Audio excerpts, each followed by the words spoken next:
Welcome to Nitya's channel. இன்னைக்கு காஜு கட்லி எப்படி பண்ணலாம்னு பார்க்கலாம். இது ரொம்ப ஈஸியான டிஷ்ங்க, ரொம்ப டேஸ்டியா இருக்கும்.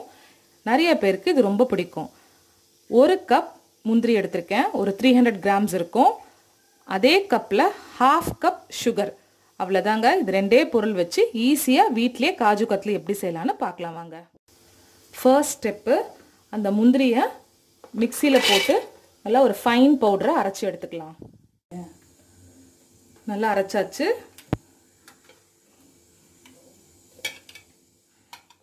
இப்போ சக்கரை பாகு காய்ச்ச போறோம். ஒரு நான்ஸ்டிக் பேன் வச்சிருக்கேன். இதுல அதே கப்ல 1/4 கப் தண்ணி சேர்த்துக்கலாம். அதே கப்ல 1/2 கப் சுகர் சேர்த்து இத நல்லா பாகு காய்ச்சலாம். ஒரு கம்பி பதம் வந்தா போதும்.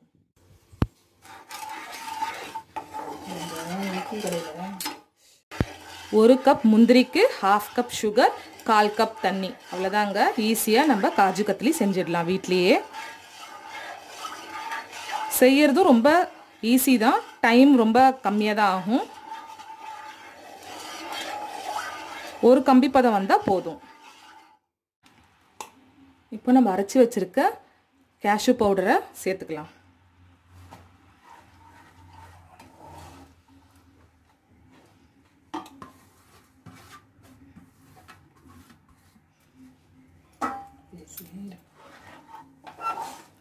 இந்த சக்கரை பாகோட பதம் தாங்க ரொம்ப முக்கியம். ஒரு கம்பி பதம் வந்தா போதும். இதுக்கு நெய் அதெல்லாம் எதுவும் தேவையில்லை. கேஷ்யூ பவுடர், சுகர் இருந்தா போதும். இது கொஞ்ச நேரத்துல நல்லா கெட்டி ஆயிட்டு நல்லா திரண்டு வரும்.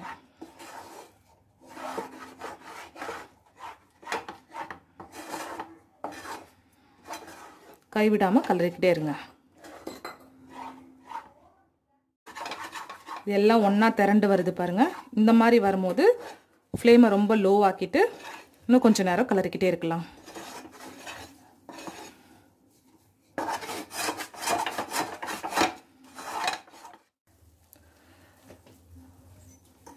இப்போ இது ஆஃப் பண்ணிடலாம். என்ன பதம்னு பார்த்தீங்கன்னா, கையில் கொஞ்சம் தண்ணி தொட்டுக்கிட்டு ஒரு சின்ன பீஸ் இந்த மாதிரி உருட்டினீங்கன்னா ஒட்டாமல் வரணும். இந்த பாருங்க, இந்த பதத்தில் இப்போ ஆஃப் பண்ணிடலாம்.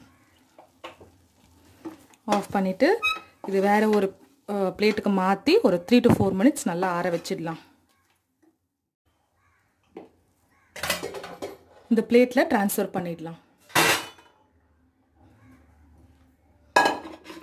இது நல்லா ஆறட்டும். ஆறுனதுக்கப்புறமா கையில் ஒரு ட்ராப் நெய் தடவிக்கிட்டு நல்ல மாவு மாதிரி பிசைஞ்சு எடுத்துக்கலாம்.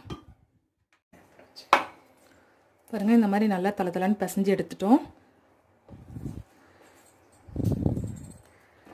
இப்போ கீழே ஒரு பட்டர் பேப்பர் போட்டு அது மேலே அதை ஸ்ப்ரெட் பண்ணிட்டு நம்ம கட் பண்ண ஆரம்பிச்சிடலாம்.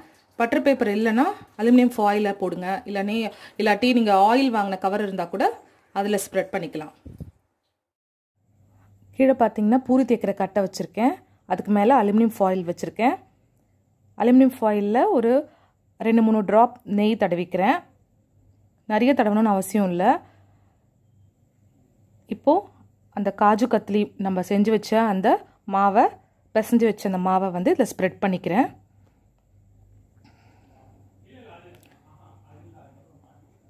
ஒரு ஈவனாக இருக்கிறதுக்காக ஓரளவுக்கு கையிலேயே ஸ்ப்ரெட் பண்ணிக்கிறேன்.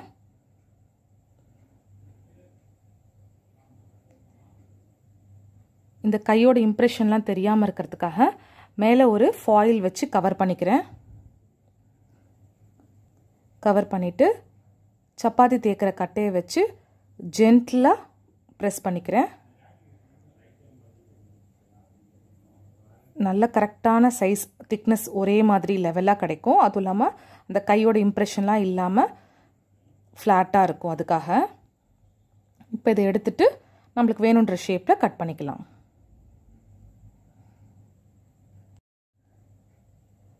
இப்போ நைஃப் வச்சு இந்த கார்னர்ஸ் எல்லாம் கூட எடுத்துட்டு ஒரே சைஸாக வர மாதிரி ஃபஸ்ட்டு இந்த மாதிரி கட் பண்ணிக்கிட்டு நீல வாக்கில் அதுக்கப்புறமா டைமண்ட் ஷேப் வர மாதிரி சைடில் கட் பண்ணிக்கலாம்.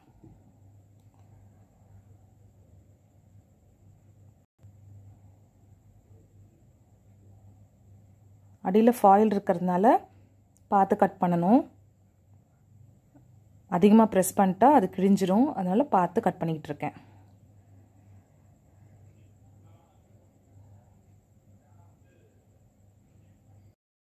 அடுத்து டைமண்ட் ஷேப் கொடுக்கறதுக்காக இப்போ கொஞ்சம் க்ராஸாக கட் பண்ணிக்கிறேன்.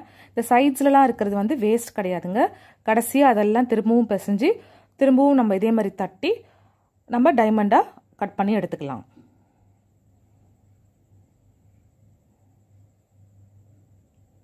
அந்த டைமண்டாக வர பீசஸ் மட்டும் ஃபஸ்ட்டு எடுத்து வச்சுக்கலாம். மீதி இருக்க பீசஸை திரும்பவும் அதே மாதிரி பண்ணிக்கலாம். டேஸ்டியான காஜு கத்லி வீட்லேயே ரெடி ஆகிடுச்சுங்க. நீங்களும் இதை ட்ரை பண்ணி பாருங்கள். உங்கள் கமெண்ட்ஸை கமெண்ட் பாக்ஸில் ஷேர் பண்ணுங்கள். இந்த வீடியோ பிடிச்சிருந்தா லைக் பண்ணுங்கள், ஷேர் பண்ணுங்கள், கமெண்ட் பண்ணுங்கள். இந்த சேனலை இது வரைக்கும் சப்ஸ்கிரைப் பண்ணலைன்னா சப்ஸ்கிரைப் பண்ணிக்கோங்க. கூடவே பெல் ஐக்கானையும் ப்ரெஸ் பண்ணிக்கோங்க. பாய்.